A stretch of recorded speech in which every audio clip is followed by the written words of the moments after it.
ভোটযুদ্ধের দামামা ভেজে গিয়েছে। কেন্দ্রীয় বাহিনীর রুটমার্চের আওয়াজ জানান দিচ্ছে দুয়ারে লোকসভা নির্বাচন। আগামী 19 এপ্রিল থেকে শুরু হচ্ছে লোকসভা নির্বাচন। ইতিমধ্যেই নির্বাচনের নির্ঘণ্ট ঘোষণা করেছে মুখ্য নির্বাচন কমিশন। মোট 543 আসনের নির্বাচন হবে 7 দফায়। রাজ্যেও 7 দফায় হবে নির্বাচন। প্রথম দফা শুরু হচ্ছে 19 এপ্রিল থেকে।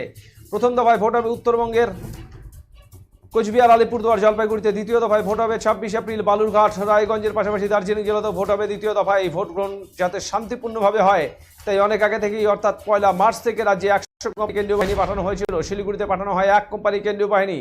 তখন থেকে নিয়মিত তারা রুটমার্চ করছেন।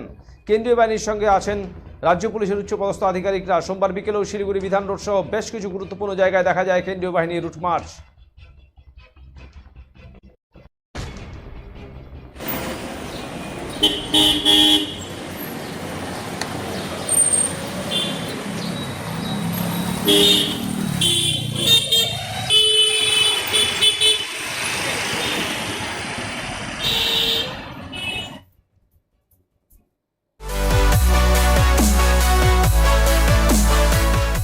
আমাদের শক্তি আপনাদের নির্ভরযোগ্যতায়, আমাদের ওই সততা আপনাদের বিশ্বস্ততায়।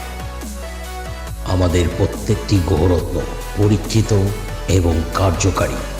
স্বর্ণ শিল্পের শিল্পী Dutta jewellers, PS road, hotel BD building, Cooch Behar.